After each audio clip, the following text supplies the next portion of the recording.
Miami mercenaries, really that's a double M. Born baller, baby boy, I be above the rim. What's good, family? It's your boy Just Blaze, host of the best NBA pod in the game, Above the Rim. Keep it locked each week and join myself and a special guest as we tackle the latest rumblings in the league. If it's happening in the NBA, you know I got you covered. Make sure you subscribe on all platforms and leave that 5-star review. Let's get it. Yeah. Well, that's all right.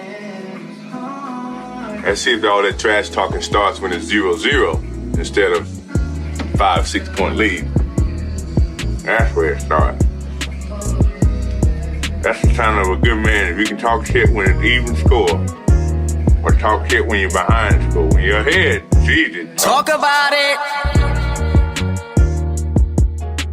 You are now tuned in to Above the Rim.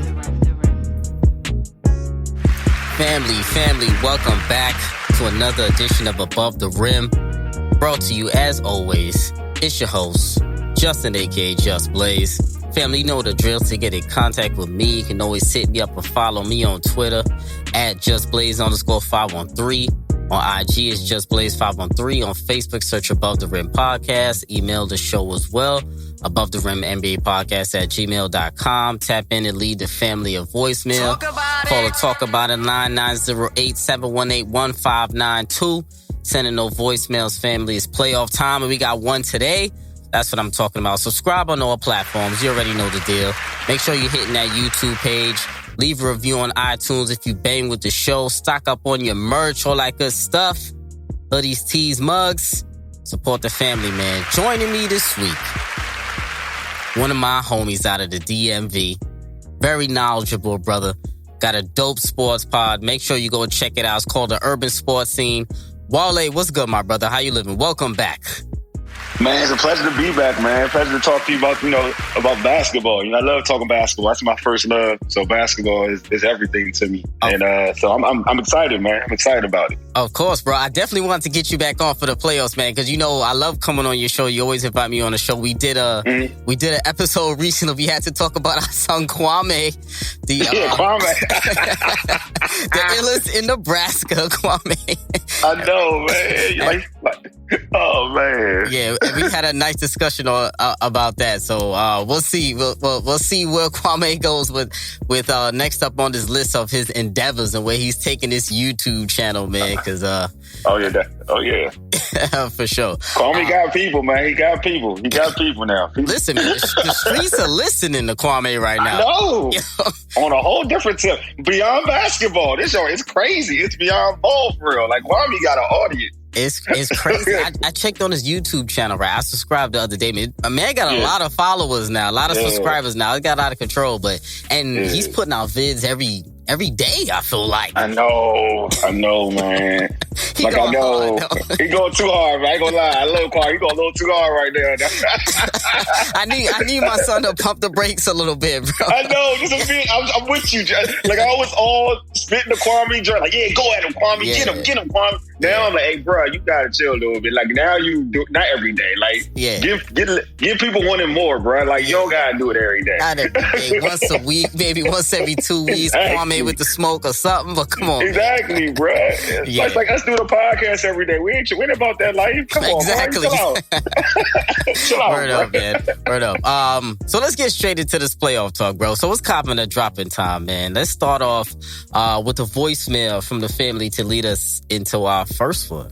Hey, yo, Jess, what's up, man? It's Don. So listen, I got some super spicy talk, all right? Some real spicy copper drops for you, man.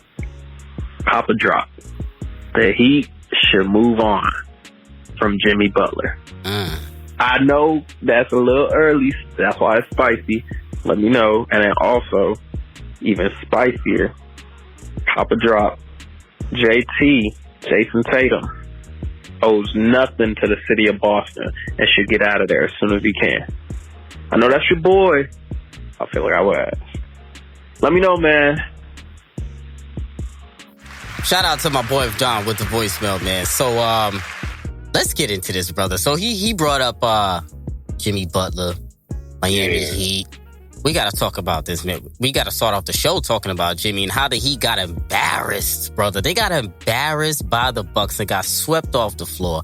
I was embarrassed, and I was very disappointed for the Heat because I picked them in this series. I thought they was going to win it in 6 or 7, maybe. I thought they still had the antidote for Giannis. I guess they didn't. I thought Spo still had the game plan. I guess it didn't work. And they look terrible in this series, brother. Not one scorer on the Heat averaged 20 in the playoffs. They lost the series by an average of 20 points. Jimmy looked terrible. He gave the streets a pedestrian 14-7, 29% shooting. Bam gave you 15-9. Wole, copping and dropping, brother. The Heat should move on from either Bam or Jimmy this summer to retool. Copping or dropping? No, I'm dropping that, man. I think that, what it was last season, everybody fixated on what the Heat, last season, what they was about, but they snuck up on squads. Like, folks knew they played hard, but they snuck on. Now they the hunted. It's different, man. Like, people don't get it. Like, being a hunted is different. Milwaukee went in that situation going into the game, like, all right, y'all got us out of there last year where folks thought we were supposed to go to the dance. And now everybody thinks that you that team. Like, you that team. So now Milwaukee ain't looking at them like, oh, the Heat trying to take our spot. They looking like, oh, we trying to take the Heat spot. So it's a different beast. When you win 100, you got to play a different way. Jimmy Butler is as great as we love his mentality, but he's always played the underdog role. Well, this situation, he wasn't the underdog. Like, a lot of folks thought Miami could beat Milwaukee. Yeah. And this was a different Milwaukee squad because they're not predicated. I think we both have the same opinion about Giannis. Like, this team ain't predicated all on Giannis. You saw sets where Giannis wasn't on the court, and you saw Middleton and Drew give them work. Like, so they don't gotta go to Giannis. Like, Giannis ain't, to be real with you, all the superstars that you probably see in this league, Giannis on his squad is probably the only superstar for real, or MVP caliber player that don't got to do nothing. His other two dudes can do all the work other than my baby Brooklyn. Other than Brooklyn. The other two dudes can do the work. Yeah. And it is what it is. Yeah, I agree. So with that being said, Giannis, he actually, because I'm glad that you said that, because I really didn't feel like Giannis had like a spectacular dominating series like that over the Heat, because he really didn't. So that's why I was more disappointed in the Heat that they lost, because they didn't even get Giannis's best shot. Even coming into the series, I brought it up on last episode with fellas, I really didn't like the comments that Giannis was coming into the series with. He didn't even really sound that confident to me going into the series to the Heat. So I was like, okay, the Heat looked like they could pull this off. They could do this. Yeah. I mean, and a lot of people were picking the Heat too. It wasn't only me. So we thought, like I said, we thought they still had the antidote, but they were really, after that game 1, that was pretty much the only close game of the season. Their heart pretty much was gone after that Chris Middleton shot. So, and I gotta say that I'm very impressed by Middleton. Even though we all know he could hoop, I'm impressed with him being more aggressive and, like you said, taking the reins over from Giannis in this series. And I'm also impressed with Drew Holiday, man. He's been hooping a lot better than I thought, even though we know he's nice. But what's impressive to me was that I think he was averaging 9 assists in that series. So he impressed me with his playmaking, because I felt like that would have been one of Milwaukee's Achilles heels, of course, is the lack of playmaking from the guard position. Even though Drew Holiday is a good playmaker, he's not normally a 9 assist kind of guy. So the ball has to be in Giannis's hands a lot more at the top of the key. So they didn't really play that way as much this time over the Heat, and they were just too much, bro. Yeah, I agree. I just think that Drew, and we all, like you said, we all know Drew can hoop. Drew was chilling. I'm so confident. Drew was chilling in the regular season. Like, you can see it. Drew wasn't being like, you see Drew in New Orleans and see what he was doing just on every given night, trying to, help that team, even playing with AD, but still trying to get that team, to the 8th spot or whatever, trying to get the team to postseason. But this Drew with Milwaukee, you could tell he knew, like, yo, I don't got to do that much work. Like, I really don't. Like, I could chill. But you're going to need me. You're going to need me in the playoffs. And I think that's what caught Miami off guard, like, to your point. Like, they didn't expect Drew to really hold it down, you know what I'm saying, like that. They didn't expect Middleton. Like, this is the thing. Like, Middleton ain't a sexy name. This is real talk. I'm going to keep this a buck. And he ain't a sexy name. But let's just keep it 100. Like, in the postseason, Middleton's probably Milwaukee's best player over the last couple seasons. Yes. Like, he's been their best player in the postseason. Yes. Like, he don't get the acknowledgement that Giannis gets, but we talking about that who you go to down the stretch, because that's when you know, like, who the team believes in. Like, down the stretch. I'm not talking about if you're like a center and a guard and, you know, Kobe Shaq situation. But I'm talking about, you know, down the stretch, if you that dude, like, you getting the ball. And a lot of times, if you name Milwaukee's moments in the postseason, that comes through Middleton. Like, that's who is. Middleton makes the big shots. So to get this team to overtime, they go to him when they need a bucket, like, in the postseason. I'm not talking about that regular season mess where anybody can score. I'm talking about that postseason when you need your dogs to come out at the highest form. So I just think Miami, not a knock on Miami, I think Miami, they don't notice they had the bad draw. Like, they just played the wrong ones. I'm gonna be real, they played the wrong ones. Yeah, so but I don't think they wanted the Bucks though. They messed up. Because this is the thing, it's motivation, bro. Like, you seeing this in other series, it's motivation. It's like, all right, man, y'all knocked this out. But let's look at it for what it is. Y'all got Bam and Jimmy. That's great. I love Bam. Bam can check Giannis, real talk. Like, if you look at it one-on-one, Bam can check Giannis one-on-one. He has. But he has. But that's Bam and Jimmy are your two all-stars. You're looking at three dudes on the opposition. One, no one cares. No one talks about Middleton, but Middleton is just as good. Like, any two guard, all-star level, all-star caliber. All-star level, all-star caliber, number 2 player, Robin. If I want to use that, Robin. You got Drew, that a lot of people thought was one of the best two-way players in basketball, period. Like, period, for a while. Yeah. With the team. So you got a defender and an offensive player. And we all see how Drew go. Drew, he about that smoke. He'll go against the best. Yeah. Period. So it was just, to me, I think Milwaukee had the better team. They had shooters. Like, they have shooters. And don't forget, like, we forget about Brook Lopez when he was in Brooklyn. He was a 2010 dude. So now what do they do now? All right. Sometimes we're going to change up what we did last season. We're going to mix up Brook Lopez. We're going to put Brook Lopez in the block a little bit when y'all got an undersized dude. He going to get buckets off that too, because he used to be a post player. Milwaukee, to be real with you, is a better team. Yeah. But what we've seen in the postseason has allowed us to think that, you know what, we saw what Miami did. They just tougher, right?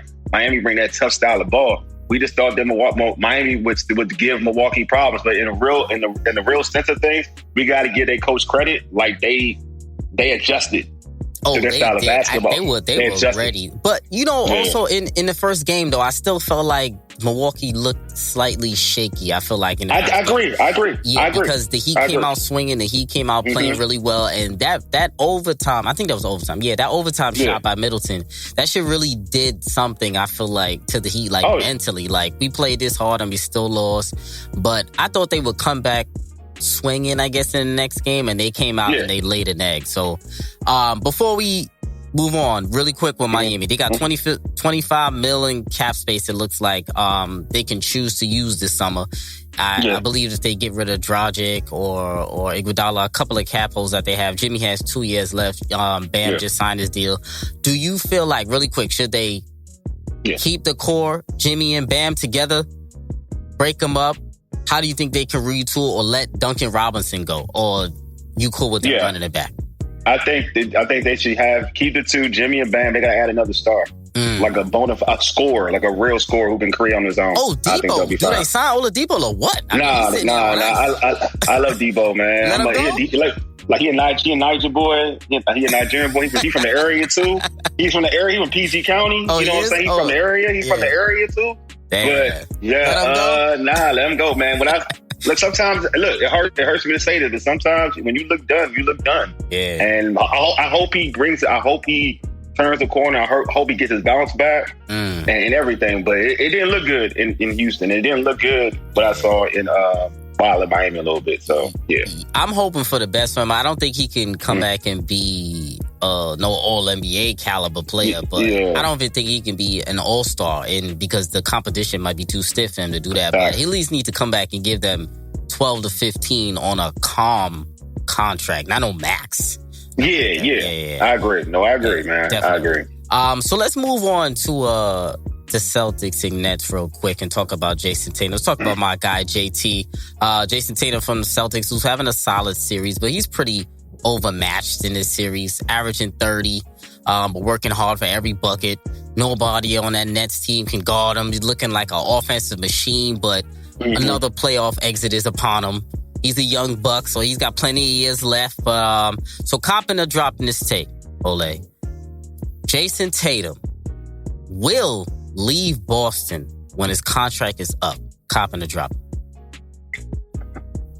Wow. I'm going to cop it. I'm not, only because I just feel like there's probably another venue you'll want to play with. And he's just, to me, like, no, initially we talked about Jayson Tatum. I was like, I did some things I would like him to clean up. Like limited step backs. I think he needs to chill on step backs. Just be more aggressive on the basket. Too much. I agree. A little too much. But what I saw in the playing game, and when I saw a couple games against the Nets, like, he's not settling, and he just looked like a grown ass man right now. Like, you could tell he's maturing. So I just feel like, there are going to be other suitors that's going to try to get him, that's going to really kind of forge their team around him. So he and maybe a place that he would probably want to be at more than Boston. Not to say he dislikes Boston, but I could see him.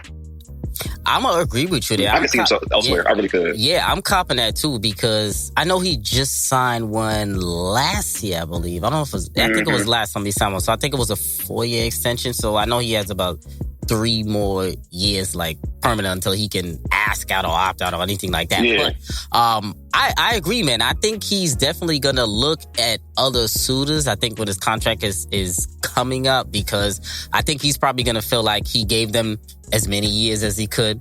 He played as hard as he could. And not that Boston is not a big market, because we know it is a big market, but I don't feel like that city really suits JT like that. I feel like he's a guy who may want not necessarily a bigger market, but maybe a little bit more glamorous market, maybe a market with better fans, maybe. Well, like, as we've seen recently. Yeah, throwing water bottles over there. So he may want a city with a better fan base, or maybe something a little different than that. But I definitely don't see JT staying with the Celtics his entire career, because I don't think Danny Ainge is really putting the right pieces around him to really make this team prosper right now. I think he's kind of stubborn as a GM, and he didn't cash in on those chips enough.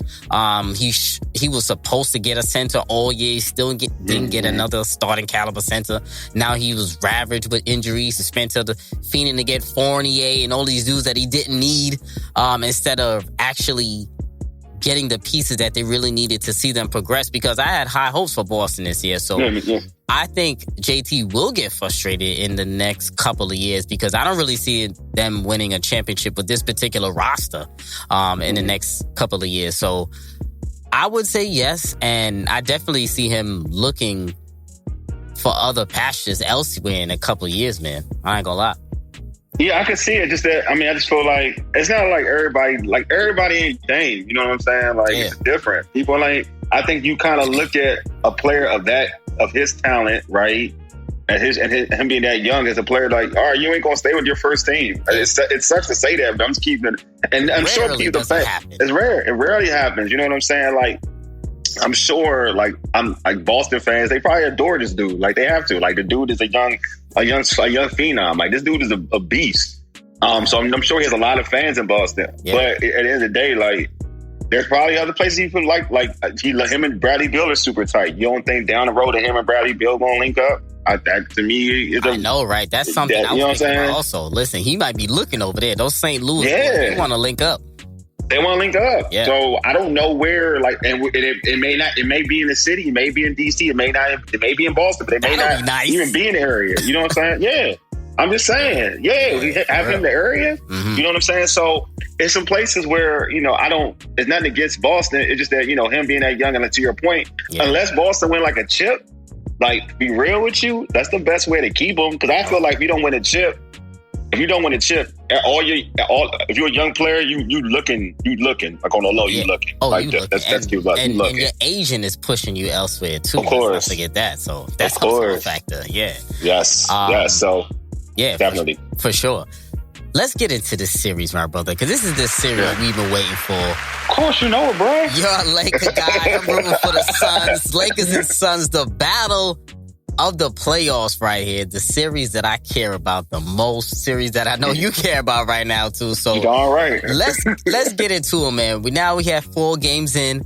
I was trying to wait to talk about the series because I've been too emotional about this series.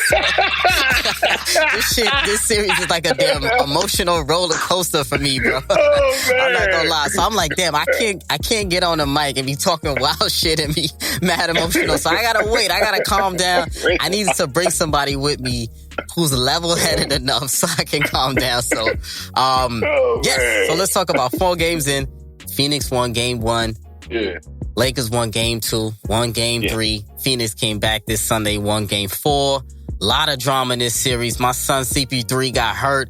Weird freak injury, pinched nerves, stinger, shoulder contusion, whatever the hell you want to call it. God. My son is hurt and I'm not liking it. It happened way too early in this playoff series. So, like I said, emotional roller coaster to the core. So, man, I'm not gonna lie. I turned my phone off when he got hurt because I know a lot of people were texting me and writing me on that. I turned that shit off. I said, man, I'm not trying to hear from nobody. He better come back. So he came back. Yes, CP3 hasn't really been the same since, especially in games 2 or game 3. Like I said, the Suns still pulled out 2 wins. Game 4, he came back. He was looking much better last game. The Suns pulled out a win. This series is really interesting now. Last game, Anthony Davis gets hurt. He has was it a thigh contusion? Groin, my bad. Groin injury for AD. We know AD is a little brittle anyway, so he's a little glass man, so we know how that's going to go. So takeaways for me, I'm going to let you start us off. What were your takeaways from watching the first 4 games of this series, brother? Obviously, injuries have played a part to a certain extent. To an extent. You losing Chris Paul, man, that's tough. Once that happened, I was like, oh man, Lakers got this a little easier. Like it's easier, you know what I'm saying? It's not easy, but easier. Again, I respect Lakers in 3 chants started real quick. I tell you that. Oh man, they the people stupid because they don't know basketball. Folks who don't know basketball, you got to look at matchups because I said this before. Like to me in this series, like you're not going to stop Chris Paul. You're not going to stop Booker. You can try to contain folks like that, but you go into the series. I felt like the person that you had to be most worried about is the dude that's going ham right now, and that's Ayton. And I said the Lakers, they don't really have an answer for Ayton. You know what I'm saying? Like, I mean, it looks like you know what I'm saying. You would say Anthony Davis, but they're not. You know what I mean? Like Anthony Davis isn't going to be checking him one-on-one because he's going to be worried about how screen rolls, trying to worry about Chris Paul. Guarding him like that. He hasn't. No, he hasn't. Yeah, he hasn't. But he wouldn't even. He would be a secondary defender for Ayton. Like, you know what I'm saying? Like, he would be a secondary defender. So it's more rotations and seeing how the Lakers would kind of respond to that, and they really haven't. And the dude is gone ham, and the dude is uber talented. I've said this before. So, like, they're going to have to find a way. Their bigs are going to have to try to find a way to negate it. And that's either, when I mean big, I feel like that's more, I'm talking about the Drummonds and the Gasol, not AD, but Drummonds and Gasol of the world. They're going to have to do something to I'm not saying outperform him, but be close to it. Like, be close to what he's doing. That way, I think that kind of negates what he's doing, and then it will allow the Lakers to win. But I think, again, the Suns have come with a great game plan. Yeah. Booker has been great. I'm glad Booker's on the highest stage so people can see how good he is. I'm actually happy for Ayton. Like, the Suns are one of my low-key favorite teams of young teams to watch. And I was boosted, and I was happy for Chris Paul until the injury. I'm like, this is dirty, because then the whole narrative is going to be with Chris Paul. But I don't want to hear that. You know how they love dragging it. I know I hate that crap. But for the Lakers standpoint, man, I feel like, AD looks like AD is unlikely to play Game 5, which I'm not surprised. So it's unlikely. So I just think that in this series, they're going to have to, LeBron is just going to have to be playoff LeBron real early, like right now. Like this whole getting like Kuzma and them off, like, that's got to stop. Like now it's to a point, if you're not going to have AD in Game 5, then you got to go all in for the Game 5. Like this has got to be LeBron trying to close out the series, because you don't want to, any team to go up 3-2, the other team is uber nervous, and they're just sensitive to everything. So there's all that pressure. The pressure's turned up. It's really on. Yeah. Exactly. And we're talking about and I'm speaking for role players. Them open J's don't go in the same. So if you're LeBron, you gotta take this is where you take leadership and ownership. Like you gotta take over this game. You gotta act like you playing against Steph, Clay, Draymond, and you only got Kevin Love as your sidekick. You gotta beat that LeBron to beat this Suns team, because this Suns team is that good. I believe they're just as, when we talk about contenders, they're a contender to win the chip. They just not in here. Don't get it twisted. Yes. Like, they in here to win a championship. They got all the tools that folks talk about of a championship team. They got it. They got a vet. They got a vet in Crowder. They got a vet and one of the best leaders in the game in Chris Paul, and one of the best point guards in the game. He had leadership. I hate that. He's one of the best point guards in the game, period. Mm-hmm. And then you got Booker, one of the best scorers in the league, and Ayton, an up-and-coming big. You got shooters. They got it. They got what you want, and they got a good coach. They got what you want. So Lakers got to be ready. Yeah, and thank you for talking logical, number one, and not sounding like some of these crazy Laker fans who were saying Lakers in 3, like I was saying. So, I agree with all of the points that you said. So let's break this down a little bit. So basically, we both agree that one of the probably the biggest story of the series has been the progression of DeAndre Ayton and how he's been playing, especially in the middle. He's been holding his own in the middle against big boy Drummond with his hairy shoulders. I hate Drummond right now, by the way. Drummond really is my low-key public enemy number one. I see. Man, he gets on my nerve. He's just big in the middle, just doofy, but whatever. So I'm glad he's getting worked by DeAndre Ayton. He's averaging 19 and 13, taking up space, being a big man in the middle.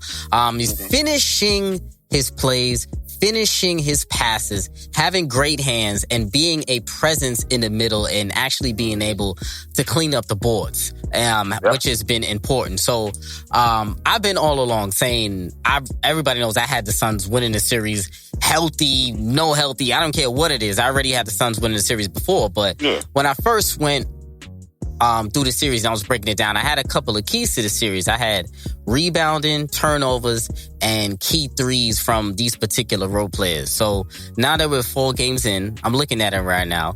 Rebounding, the Lakers are up by 10 rebounds, which is total, which is to be expected, and actually should have been a lot more for the size advantage that the Lakers have, because aside from DeAndre Ayton, next big is Frank Kaminsky and Dario Saric, and that, that's terrible right now. We can't throw those boys in there at all.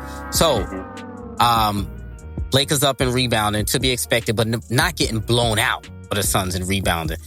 Now, turnovers, I saw they're pretty much even in total turnovers for the series. The Suns have 54, the Lakers have 56. So that's very key as far as turnovers go, because if you look at it, there are certain stretches where the Suns turn the ball over a lot more at certain stretches than the Lakers, and there are times where the Lakers are turning the ball over for certain stretches. So, and I've noticed that it pretty much evened out towards the end of the game. So taking care of the ball is obviously key and crucial for both teams.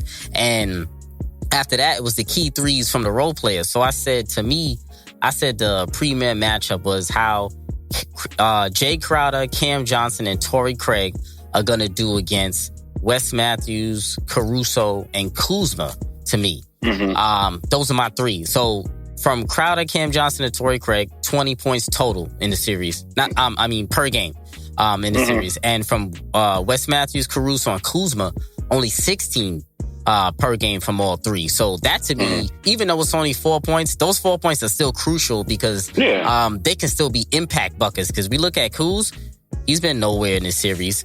Crowder has been playing terrible until the last game. Cam Johnson has been a little bit of shell of himself. Torrey Craig has been spotty. Wes Matthews has been spotty. So looking at you, since you're a Laker guy, how you feel about the performance of the supporting staff?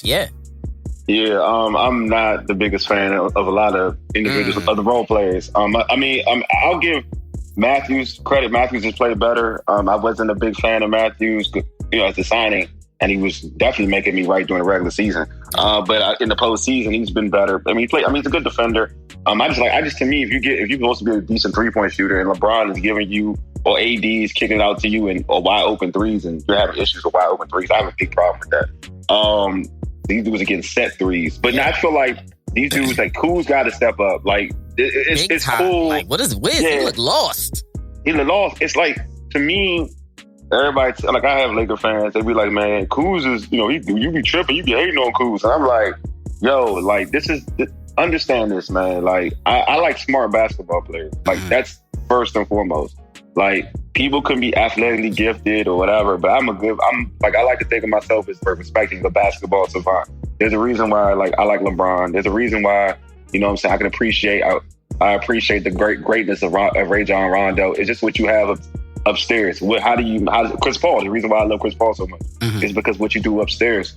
So when I'm looking at Kuzma, like on the court, it's just too much unsureness. Like you can tell, like he playing around too much, or mentally he still thinks this is like pickup ball. Yeah, it's the postseason. Like, is he in a YMCA right now? Yeah, I'm serious. This is the postseason. This is what it is, and you would think that you learned from winning the championship last season. You've been the postseason. That was your first time in the postseason, and you learn from it. It's just things you got to do, and also I put that on coach, right? Like Vogel, like yo, you got to create structure with him, like because there's things that Kuzma does really well. Like for instance, he's a good post player, he has a good hook shot game. Like why not? And most of the time he's on a smaller defender anyway. If you're Jay now on, find a way to give him the block because his pack game ain't real. Like his pack game is okay, but it's not vicious enough to go ISO all the time. And you see him go on ISO, you're like, dude, you're not even that type of dude. Like you're not even that guy. So there's some things that I feel like the bench players need to step up. When KCP gets back out there, like he need to step up. He need to go back to what he was doing in the bubble. You got a lot of dudes that need to step up because what teams are doing, you saw Phoenix, they're running zone because the Lakers 3-point shooting has been abysmal. Yeah, so I mean that was a great game plan because they look scared and they look sus to make those threes unless they're completely wide open. The only guy that I like that's not scared, but he used to be a scorer. I feel like a dude who used to be a scorer, and that's McLemore. Like Ben McLemore don't care, but he might have to get more minutes low key. I think he needs it. He needs more minutes. I mean, I'm rooting for the Suns, but low key, Ben McLemore needs to get more minutes. He's been playing well, but I want to stop you real quick. But while we're on the supporting cast, I wanted to ask you, and I want to talk about it. Why no Montrez minutes? Man, I'm about to kirk out. You almost got me. See, now you're getting me emotional. 9 minutes, bro. I don't know what's going on. Is he in a doghouse or what? I'm shocked. It's matchups. He did the same crap. See, man. But he can play with this. He can play against bro, I know this, man. Bro, I know this. Like, he did the same crap with Dwight last year when Dwight was in the postseason. Dwight was killing. And then all of a sudden, Keith started hitting a couple of threes, and it was like, okay, we're going to play Keith, not knowing that's going to hinder the defense to a certain extent. He's doing this. My issue is, all right, if you want to have size, if your issue is size, right, that's what you want to keep size. Mm-hmm. So you don't want to, so you want to play Gasol. Okay, you want to come in with Gasol. All right, whatever. That's what you want to do. I'm not going to knock you. But there's no way, and I mean this, there's no way, because I'm not talking about Marcus Morris with the Clippers. There's no way. We talking Markieff, and Markieff at the time was better than his brother. He ain't anymore. There is no way that Keith should be getting more burn or be in the game before Trez. Yeah, no way. No one's gonna tell me. Like last game, like after AD went out and then he went into Keith. Yeah, right? No way. I was surprised at that, man. I ain't gonna lie. Yeah, I don't care because Keith ain't that good. He's a decent 3-point shooter. But it ain't like he a knockdown 3-point shooter. There's different levels to this. Like, I'd rather have Trez's toughness or his block game on this team, getting rebounds too, offensive rebounds, than having Keith. I know Keith is only going to stay outside in the perimeter. Yeah, like, that's all he's going to do. In the paint. He's not going in the paint. Yeah. So why would you do that? So that's my issue. Like, they're not, like, again, it takes a good coach to, like, and I'm not knocking. I think Vogel was a good coach. I'm saying he's a horrible coach, but there are some subbing issues I have with him. And Trez is the number one. Like, you find a way to use Trez.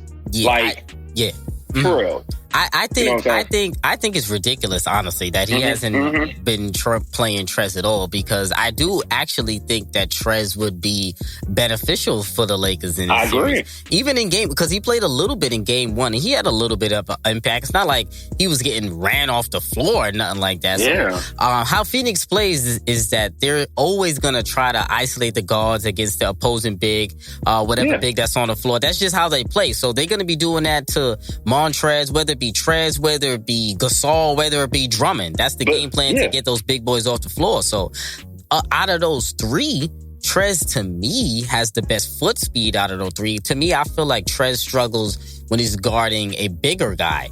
And I feel like it depends on who you put on the floor with Trez. Like the minutes that Ayton is not on the floor, Trez should probably be on the floor. So, and then actually it would allow the Suns to match up too, and it match up better also. So it'll be a lot of just straight hooping at that point. So it's going to be interesting, especially in this next game, Game 5, because it's the best of 3 now. 2 games in Phoenix, 1 in LA. We'll see who takes the best of 2, but the role players are really going to have to step up, especially for the Lakers as well as for the Suns. I think the role players are going to be so crucial in these next 3 games, bro. I think you're right. I mean, you're right. Like it's uber important for like the Lakers to have their role play step up, and it's same here for the Suns. But they got to get their role play. Their role players are playing. Well, they can be played better. They can be playing better. Yeah, some of them are not playing up to their standards too. I agree. Yeah, because Jay Crowder only had 1 good game. Like, but I already know about Jay Crowder. I said this before. Like. And I said about there's a lot of players, even on the Lakers, like real talk. Like the bubble is gone. Like you're now going to be playing against fans. So your Jay won't be the same. Like your Jay that was automatic during the season when the fans weren't allowed, and last season the bubble, you ain't going to have that same Jay. You ain't going to have that same Jay. Not the same. So, but yeah, I just think that, they're going to have to find a way to use Trez, because Trez is needed, because you put all this money, on the bench. Like that's what it was. Like when they got, even when they got, Schroeder, like he was supposed to be a bench player that he just kind of finagled his way to be a starter. Yeah. And Trez, like these are supposed to be your key dudes off the bench. Now, Schroeder is starting now, but Trez, he's supposed to be a 6 man. You gotta utilize him like he that dude. Like this thing, especially when the Lakers they struggle to score anyway. Even with LeBron and AD, they struggle to score. Like, why not get the ball to a dude that can get you a bucket? And to your point about Trez and bigs, it's not even like, you're right. When you feature Trez against a big, he gets cooked. Like AD was cooking him when he was at the Clippers. Like folks cook him. Like bigs will. They had even Embiid and folks. But Aiden ain't even a dude that's getting featured. On a set play. He's are scoring more within the flow of the offense. They're the flow of the offense. Exactly. So truth be told, to your point, this is actually a series that you can use Trez because the other dudes they're doing the same thing. And the only, all right, what is Marc Gasol? I'll use him as an example. Because he's drumming, he's grabbing boards, he's blocking shots, he's been some type of presence. But like you said, they isolate you. They isolate all of those bigs. They isolate making sure he gets the mid. Perimeter. Yes, yep. All of them. So all of them. Drummond moves his feet decent. They're not bad. Before big, it's pretty good. Like you said, Harold would be the best. Trez would be the best. Bruh, have you seen Marc Gasol and Chris Paul do a dance? Have you seen that? That is terrible. Like, no, that's like there's no try. Like he's already admitted to himself that he can't do anything with this. Also, bro, can I say really quick that the Lakers are low key lucky that Chris Paul is actually hurt and not being able to shoot those threes, because he would be taking those bigs even way more. Bro, I'm with you. Like, you ain't gonna hear me. I ain't gassing nothing up. I'm keeping the buck. Like, Chris Paul is getting closer. Like, truth be told, he only hit, like, if his arm his shoulder wasn't jacked up, bruh, not even 3. Like, some of these pull-ups that he's going all the way in, he getting 20, bro. Like, this is not even, the way they play it is not even right. But that's a whole different argument. Like, that's a whole different discussion. But, so I'm just saying, like, why not play Trez? Because Gasol hits you a 3 every 3 to 4 attempts. Okay, he hits 1 3. Like, we get so fixated with a person who makes a 3. Like, I almost use my DC tone. I'm sorry, my DC PG dialect. I had to forget that, and not everybody knows my slang to me.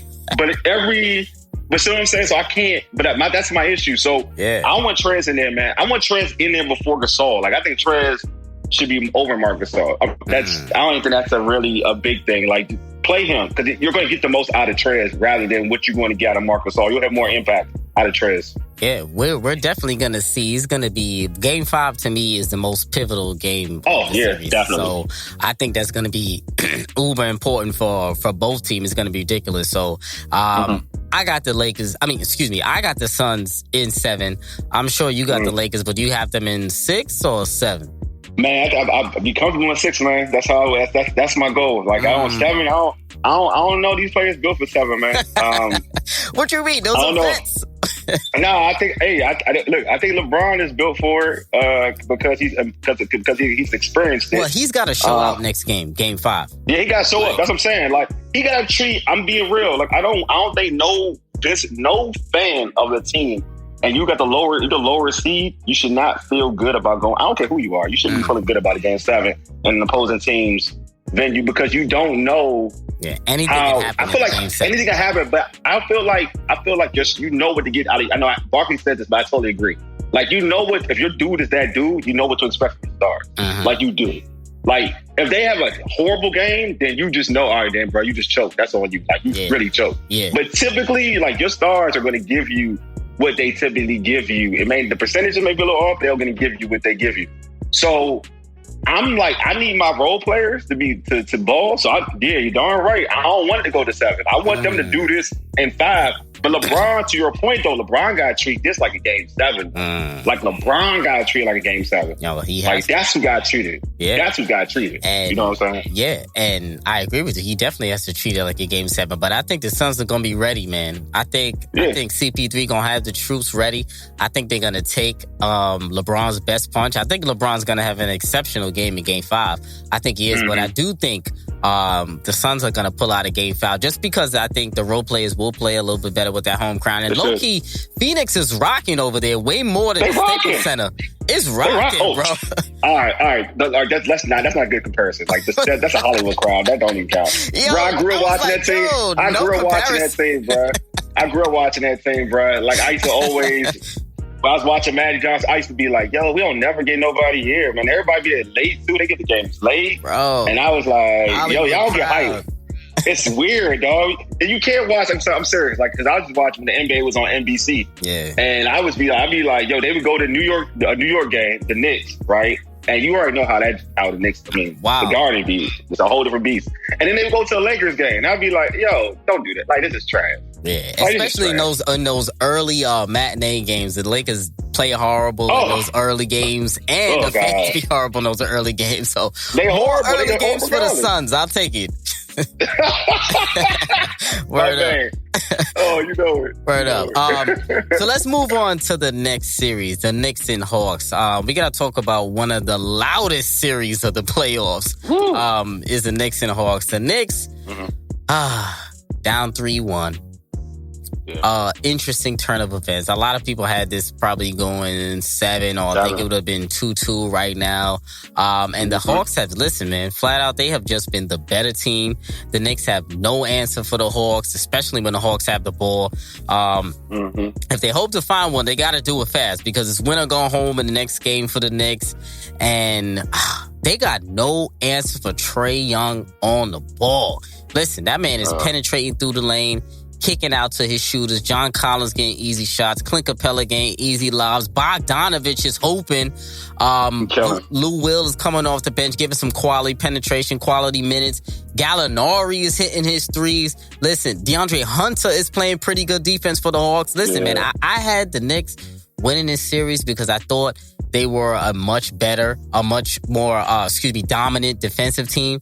And the Hawks, to me, they were a solid defensive team, but I wasn't expecting them to play this good of defense. But then again, at the same time, I don't know if it's great Atlanta Hawks defense or just bad Knicks offense. You get what I'm saying? Because that's their Achilles heel all year. Great defensive team, but man, they are struggling in score, and you can't rely on D Rose to be giving you 25 every single night in the postseason. It's not too. What year was that? 2012 when he was in the conference finals. 2012, 2013. It's not 2012 no more. I'm sorry, but Julius Randle, step it up, my brother. It's been a terrible series for you, but let me know your thoughts on their series. What have you been thinking when you've been watching? Man, it's loud. I hate them. It's loud, man. It's a great series, man. I hate to blame players because I just feel like I know they're putting all the work into it. Yeah. I'm not that type of person. But Julius Randle, bro, like we just talked about stars having to show up. Yeah, for a star. And and I feel bad because your season has been so good, man. Yeah, like no one thought. And again, like I remember when the Lakers drafted him, and I was like, yo, I like this kid. I saw him in Kentucky. I liked him too. And I was like, I think he'll be, it's gonna pan out. And like his game, his game didn't go all the way. I just think that was, for whatever reason, his game didn't go all the way. And he went elsewhere, and his game started to flourish and became a better basketball player. And I just love what he's done with the Knicks and how he's improved on his game as a whole. But yo, this is it, bro. This is what you you work this hard to be at this level to showcase your talent. And it's sad because this is basically, I mean, even though it's the Knicks, but now you're on a national stage because your game is shown across the world. The playoffs are shown across the world nationally. So it's not regional. And now people are looking at you and like, yo, you ain't that guy. You know what I'm saying? Now people are saying he's getting overrated chance. Overrated chance, bro. Like, this is like, he's not like, all right, if you watch them play now, you'd be like, yo, you said the Knicks need another dog. That's what you would say. Yeah. Because it's not. Do you think it's getting in his head, these overrated definitely. Definitely. All of it's in his head. Because let's be real, like, after game one, you would think that he would bounce back because he's a star. But this dude's still shooting a bad percentage. Like, all of it's getting to his head. And he just needs to chill and just hoop. Like, he needs to chill and don't even worry about scoring. Just hoop. Like, don't worry about if you got 20, you got 30. Just hoop. If he just hoops, he'd be fine. Like, but this is the reason why I think typically if he was giving them average Julius Randle, and I'm not even saying play the highest level, but this would be a tied series. Like, I'm all believe this would be a tied series. Yeah, I agree, because I don't think the Hawks are like that much better than the Knicks. You get what I'm saying? Like, they're better, more talented. They have more talented scorers. Offensively talented. But all year the Knicks have been playing as a cohesive unit. They have been playing as bulldogs, especially on the defensive side of the ball, and they look like I think the Knicks may have low-key just been trapped up in all the hoopla and all the hype. I think so. That the Knicks are back in the playoffs. They fell into an unfamiliar spot where they came out of the underdog role. Because in beginning, the whole year, they were the underdogs. Nobody expected them to be in the playoffs. They expected them to be in the lottery. They overachieved all season. Then all of a sudden, when we get to the playoffs, they got home court advantage now, 4-5 matchup, playing against another young team, just as young as them pretty much.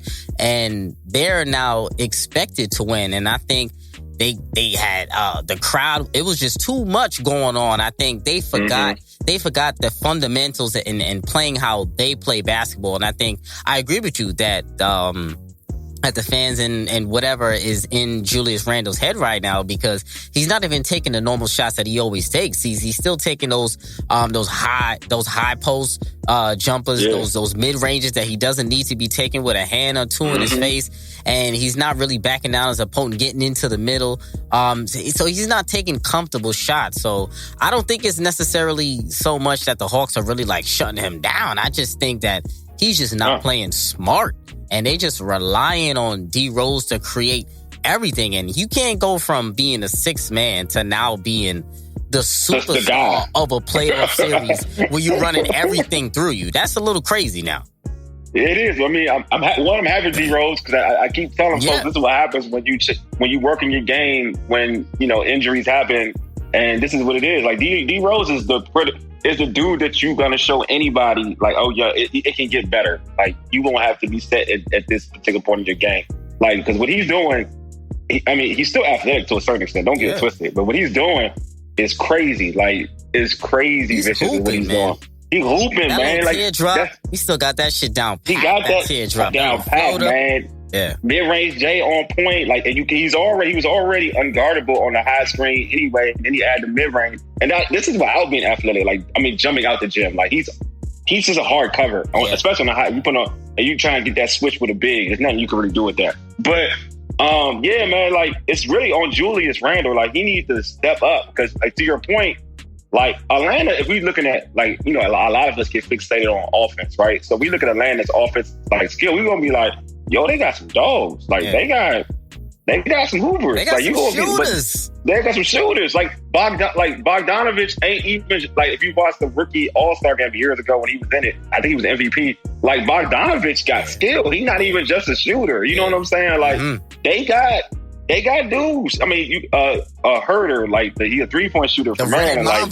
Right, Mamba, like, dude, he a killer though. Like, Like, it's a different. He got a different mentality. Like, he can hoop. So they got dudes who can score. And obviously, Trey, he built for this, man. I told you. You know what I'm saying? Light skinned dudes in the guard, man. They like the ball. So, like, but you know what I'm saying? So it's just that they want the Julius is all on Julius. I swear, if Julius balls, everybody else will follow suit. Like, so if I'm Tibbs, I'm talking to Julius 24/7. I'm like, yo, forget what happened. Like, them games don't matter. Like, if you're gonna be that dog, it starts now because we need you. That's what he needs to have, that ownership.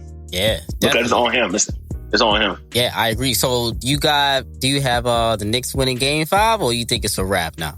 No, I think Knicks win Game 5. I think the Garden going to be too much. I think that's going to be. It's going to be wild. It's going to be wild. Like, I think elimination. I'm gonna give him that. Like, I'm gonna give it's going to definitely go 6. I agree. It's going to go 6. I agree. I definitely think the Knicks win 5. It's crazy because I really feel like the Knicks could pull out a win in Atlanta. They could, man. They could, really though. can. You know what? Fuck it. It's going 7, man. I already said Knicks is 7 in the beginning. I'm gonna keep it up, even though I'm shaky on that shit. But I feel like the Knicks gonna pull it out, man. It could, no why, real talk, because 3-1 it's a different 3-1. You know what I'm saying? It's a different kind of 3-1. It's a different kind. 3-1 is like, all right, 3-1, if you lose 3 straight, 3-1's different. Yeah. Like, if you split, and then they took 2 on the road, and they took 2 at home, too. And they play bad. Yeah, that's different. That means you got a home game to feel good. Like, you got that home game to feel good. Yep. So you get that feel good game, right, to get your mojo going, because you get that home game. Now you got momentum going on to the road. So that's different. Now you get momentum going on to the road. So I agree with you. I think if they win, they should win Game 5. I think it depends on how they win. So they win Game 5 and Julius Randle goes off, then they win. I'll go this far. Into the next I'll go this far. They definitely win Game 6. If Julius Randle goes off in Game 5, I'm confident they win Game 6. Like, I'm confident. That I'll say. If they win Game 5 and Julius Randle didn't do anything, then I'm gonna still go with Atlanta. But if Julius Randle balls out, I'm going with New York in Game 6, and confident enough to say that. I hear that, man. I hear that.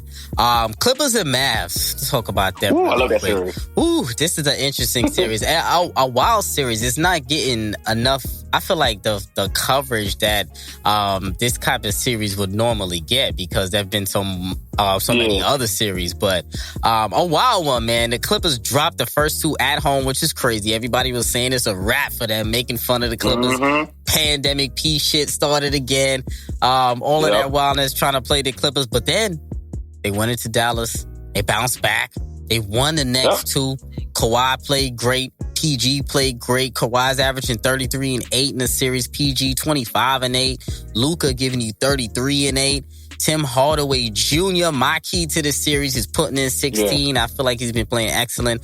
Porzingis, 15 for the series, only 4 rebounds, and he's damn near 7'9", or whatever he is, only getting 4 rebounds, so he's crucial. So talk to me about this series, man. If Clippers and Mavs, what have we been seeing from this series? And I feel like the Clippers, number one, need to win this series. And number 2, I'm going to ask you, do the Clippers really get that much credit for winning this series that they were already favored in, even though they were down 0-2 at home? Oh, they should get credit because they're taking on Luka. Are folks watching Luka? Luka is amazing. Hooping, bro. Like, hooping. And making Patrick Beverly scared. To be fair, he be killing the Clippers, man. He's like a Clipper. He do. He is, but I like how he goes at Patrick Beverly. I love it. Like, I love it. Like, it's too small. Like, that dirty little... There's so much about Patrick Beverly I don't like. But yeah. But I think this is like... People forget, again, like, we can talk about, what's funny on memes and playoff P and all that other stuff. But that Clippers team, regardless of what you think of them personally or individually, like, they're a championship roster. Like, that is a championship roster. Don't ever get it twisted. Like, Paul, you look. I tell folks, you talk about Paul George, not you, but people in general. Yeah. Talk about Paul George. Look at the stats, dog. Like, look at his playoff stats. Like really break down his playoff stats. Look at what he was doing in Indiana against LeBron. Like, when he had the Heat and what he did in that series. Like, the slander is going too far, PG. It's too far, man. It's too far. Like, Dame hit a shot, man. If Dame is like that. Like, Dame hit a shot. Like, we gotta put things in context. He bombed against Denver last year. Like, that's a fact. That is a fact. No one's gonna take that away. Utah the year prior. Against Utah. I'm not gonna but this man has had performances in the postseason where he looked good. Like, even the game against Dame, when Dame hit that crazy three, Paul George was balling, bro. Mm-hmm. Like, balling that jump. He was. So, you know, but again, you got a team where Paul George is your 2 and you got Kawhi as your 1. Yes, I'm sorry. Like, we forget how good that team is. You always got a chance. So, yeah, they slipped up. Luka was playing amazing. And supporting Cash was playing amazing. Like, I think they had games where they was hitting more 3s than 2s. Yeah. So you got it. So eventually, like what we hoop. Eventually, you know, you're not gonna always have them God-given days. And eventually, what's gonna happen is the better teams who can do it consistently, it will rear its ugly head in a series. That's why it's a blessing of a series. You get multiple games. So now they're getting a high dosage of Kawhi and Paul George on a constant basis. So now it's like, all right, we're going to be able to find out what you do best in terms of your sets. That's what, when you play in a series, that's what coaching does. Like, they can see what you do best or whatever. Mm. But the issue is that when you have dogs, though, ain't nothing you can do about it, bro. Yeah. When you got dogs, ain't nothing you can do. Like, that's why, like you talk about the Clippers can't do nothing with Luka because he a dog. Ain't nothing you gonna do about that. Like, they know now. I think it's come to fruition. Yeah, now I think that they've got an understanding of, you know what? We ain't nothing we can do with Luka. So let's stop trying. Let's worry about taking away the other dudes. Like, let's do that. Like, let's make sure, like, all right, Tim Hardaway Jr., you know, he on fire. Let's make sure people like Finney, like Porzingis, Kleber, all them, because now Porzingis is a role player. Yeah. Let's worry about these dudes and limit their quality of play. And we do that, we can get back this series. Mm-hmm. So I think that's what they did. I think they got the understanding of the Eagles are out of it. Like, they know they can't mess with Luka. That's fine. Mm-hmm. Let's take other dudes. Everybody else. Yep, exactly. And then also, we need you, Kawhi and Paul George, to play at a high level. And I think that's what they're doing. And that's why they're back in the series. Yeah, I agree with you on all those points, man. And I think they really, like, those 2 losses really snapped something into them. Yes. I think they felt embarrassed and humiliated with those 2 losses. They're like, all right, now we can't go out like this, fellas. What type of nonsense is this? So I definitely think the Clippers are going to win this series. I had them winning this series, but we'll see if it's going to go 6 or 7, because they could slip up and Luka could hit a game winner like he's already done against them, and the Mavs could steal a game, and they already proven they can win on the road. So this series going to be tighter than most people think. So I would love this to go 7. That would be nice. I would like that. I would love to be 7. I would love to be 7. Would love to see a Luka moment. You know what I'm saying? Yeah. I mean, it's the fact they don't have an answer for Luka. Like, so whatever Luka can do to kind of prolong it, that's fine. But to be real with you, like, the Mavs don't have any answers for Paul George or Kawhi. Mm-hmm. You know, they definitely have an answer for Kawhi. That's a given. You've seen it. That's a given. Yeah. Kawhi can go for 40 and he can go for 40 and still lose. It don't matter. They don't got no answer for Kawhi. And he's shooting a high percentage too. And he's shooting a high percentage. Yeah, he hooping. So it don't matter. He sure is. 76ers and the Wizards in your backyard over there at the DMV, man. I'm gonna start you off. It's 3-0 right now. They're playing right now. Yeah. The 76ers are looking to get the sweep. Talk to me, brother. Do the Wizards have any chance of prolonging this series? Well, right now they're up 6. They're down 61-60. Danny Green just hit a 3 right before the half, so they're competing. That's a good thing. They're competing in this game. They're competing every game. I feel like, except it was the last one they got blown out, right? Last two games they got blown out. They got blown out in Philly, and they got blown out here in the city.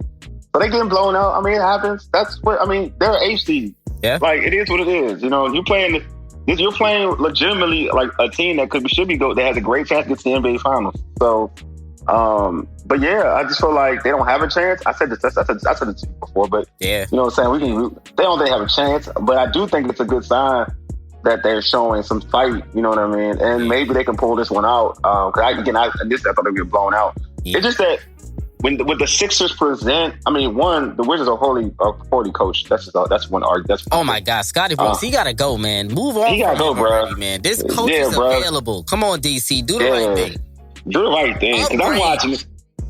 Please, because when you're looking at a situation where you gotta really, like, your idea was to not double Embiid. I mean, like, do you not know? Oh, man. Like, I get like not doubling all the time, but you have to double. That has to be we're talking about a big. We're not talking about a wing player. This is a big, right? Doubling him could happen. Like, you could double him. Yeah, like, you could double him and cause havoc. And cause havoc. He's a big. Like, come on now, stop it. It's not like we're running the Steph Curry double team where everybody has to jump at the three. Nah, this is a different level. Like, once he gets a danger zone area, you can double that. Like, you can double that. So, like, they need to worry, but the Wizards are going to have individuals step up. You know, Russ is going to have to step up and play MVP Russ for them to even get a game. And Bradley Beal's got to do what Bradley Beal's been doing. Yeah, like, he's giving you 30. He's giving you 30, but he might have to give you 40 in order for him to win. Make it 40, but you going against Ben. You know what I'm saying? Like, yep. It's 40, but it's not even an easy 40. 30, but it's not even an easy 30. Yeah, you know what I'm saying? So it's just like the Wizards are in a bad situation, man. You got I told folks this was a bad matchup for them. Yeah, it is. Anyway, like, it's funny. I said people are like, yo, their best matchup for real be Brooklyn.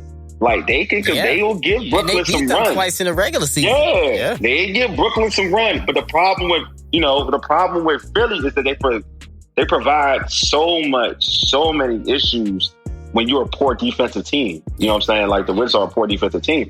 You got Embiid. You got Ben, who's going to find all the open shooters and find Embiid for easy baskets and find Tobias Harris. Like, so he's the facilitator. Then you got Tobias Harris, who, you know, with Doc, he's all world again. Tobias still get you 20. And then you got Steph Curry, who, when they wanted Steph Curry and even Danny Green, I hate Danny Green because Danny Green wasn't shooting like this with the Lakers. Like, you know what I'm saying? Like, this dude was not shooting like this with the Lakers. Man, this dude couldn't make a basket. Now he's back on San Antonio, Danny Green. But so now you got they got shooters everywhere, man. So it's just a bad matchup for the Wizards. So I mean, hopefully, the arena is all crowded. Everybody boosted. They can watch their team lose. So it is what it is. No, I mean, I agree, man. No hope for the Wizards. They just don't have enough scoring prowess to win this series, man. So I really hope they pull out this game and at least, you know, go out respectable, I guess, in the gentleman's sweep rather than... I hate gentleman's sweep. Just lose, man. Go home early, man. Go home early. Man. Nah, they gotta get that fight. I need a 50-piece. Yeah, man. Blazers and Nuggets, man. Let's talk about this series really quick. It's tied 2-2 right now. Joker 31-11, Dame 30-9. Old-fashioned Western Conference shootout. The Blazers are more talented than me, but to me, I think it won't be about Dame scoring this series, or for the rest of the series, I should say. I think it'll be more about his passing. I think, can he let these other guys eat before he does? Let's see how he can do that, because they don't have home court advantage, so they are going to have to win one of these on the road. So it's going to be a interesting task for them, but I think they can do it because they are the more talented team. So I want to ask you really quick, who needs to be the best player in this series in order for them to win? Oh, I think it got to be Dame. I think it has to be, well, you know what? It has to be the Joker. It has to be the best Joker. And it's crazy because I do think Denver's uber talented. I love Michael Porter Jr. I think he's going to be a star. Or if he goes somewhere else, he'll be a star. A superstar, not even a star. But the issue, I think, that what it is that we've seen, my thing is that I have so much respect for CJ McCollum, because I actually think CJ McCollum is like the most underrated basketball player in the NBA. Because we've seen games. This is how good CJ is. So this is how good CJ is. We've seen CJ take over games in the postseason when he has a guy like Dame Lillard on the squad. Yeah, that's how good CJ McCollum is. Like, that's how good. We're talking about getting clutch shots over the alpha clutch dude, like the dude right now who leads all memes and whatever in clutch performance. You know what I'm saying? Like, so I just feel like in that regard, like, Joker has to do, because he's been used, even though I do like Denver's talent, he's been used to having Murray there to bail him out when he's not having his best games. He doesn't have that. He has an unknown in Michael Porter Jr., which is, he's still young. He's still trying to find his way in the league like that for real. But he got one. Dame got one. Dame can be off, and CJ can get you that W. Like, remember, he's gotten them a W in Denver. Against Denver. A year ago. Like, 2 years ago. Yeah, 2 years. Yeah, so we've seen it. So to answer your question, I think the Joker has to dominate the series for his team to win. And I think Dame can have an off night, but he still can lean on, he can lean on CJ. And truth be told, because he can lean on Melo if Melo going right. You know what I'm saying? He can lean on Melo. Yeah. If Melo gets some damn touches or something like that, damn, man, I know. Shit. I know, man. It's my dude, man. I love Melo, man. That's my guy. Seriously, but that series is going to be interesting because that actually could go either way. But we'll see how that one shakes up. But last but not least, Grizzlies and Jazz. Really quick before we get on out of here, man. Ja averaging 33 and 6. My boy's killing. I love Ja. Love Ja, man. I called him top 5. A couple people came in my DMs and said I'm crazy. How am I leaving? They crazy. Certain people. They crazy. My son is top 5. I don't care what nobody say. They crazy. They crazy. They crazy. Dillon Brooks averaging 27. Donovan Mitchell averaging 27 this series. Can the young Grizz pull off the upset? Wole, talk to me, brother. Can they do it? I want them to so bad, man. I'm rooting for them, though. I'll tell you me that. Too, bro. Like, I watch their games because of Ja, man. I want them so bad, but you know what? Just over my years of watching ball, man, like, I think the Jazz did what you're supposed to do when you give that team hope, right? They came to Memphis and pretty much owned that entire game, right? Yeah. So, like, that tells me that, like, the Jazz are a better team. Like, you see it. Like, they're a better 100%. team. You know what I'm saying? Ja just got to be extra special, though. You know what I'm saying? That's what it means. Like, Ja got to be extra special to beat this team. So, but I will tell you, to be honest with you, I mean, taking my fandom away from it, just really breaking it down. Nah, I don't think they got a chance, bro. I know it's tough to say. You know what though? I feel like they could push it to 6, but I don't think they could go further than 6. I think they could win one more game though, because Dillon Brooks, man, he's been impressive. He's been playing hard all series. He's been talking a lot of shit to the fans. I like that. I love it. But the Jazz, they are a complete team, and they're still still working their kinks out, really adjusting Donovan Mitchell, getting back to being adjusted with the ball more in his hands. And Jordan Clarkson really hasn't been playing well this series either, so they're still missing his normal production that he's been given all year. So I think the Jazz win this in 6, but I'm definitely rooting for the Grizzlies, and I'm just glad that Ja has finally got his playoff cherry popped. And now he's gonna be looked at in that light as being a playoff performer because he's not scared. He's hooping.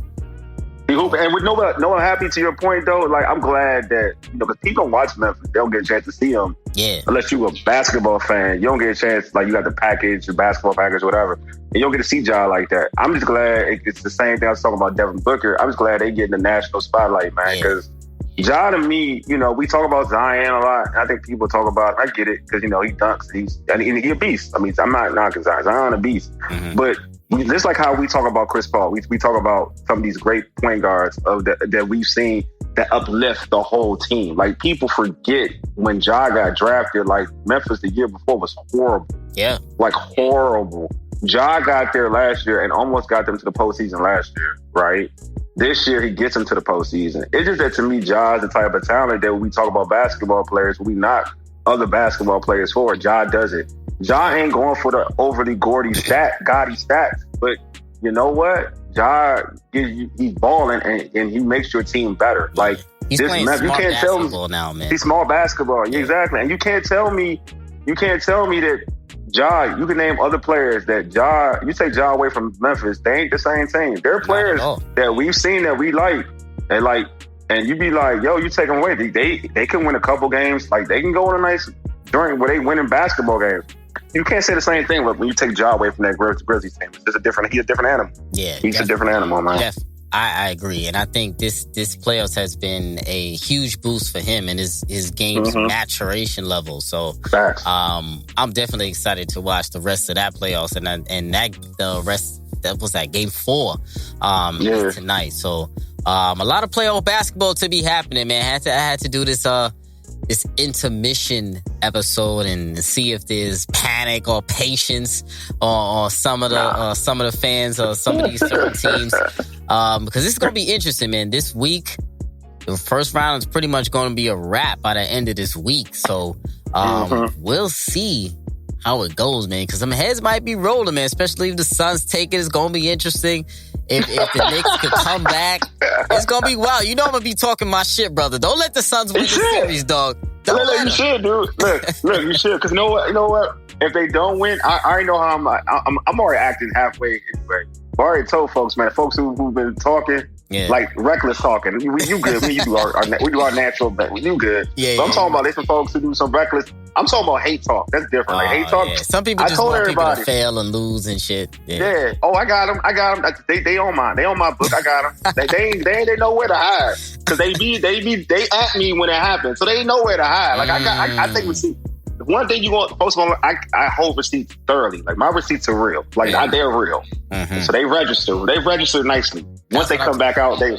I feel you on that, but like I said, you're a logical Laker fan, man. Some of these Laker fans be really out of control, man. You're actually a very, very reasonable and logical one, my brother. That is exactly why I brought you on the show, man. Oh, no problem, man. I try to tell people the real.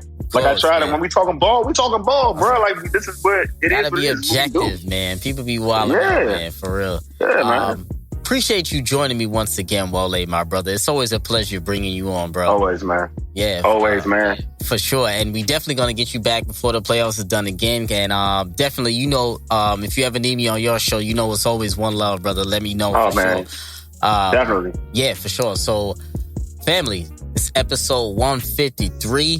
Rest of this playoffs is going to be wild. You're going to see me next week and maybe a shock the world kind of episode next week. Let's see what happens. Talk to me. Follow me on Twitter. Talk your shit. Follow my boy Wole on Twitter. Talk your shit too. And this is episode 153. And we out.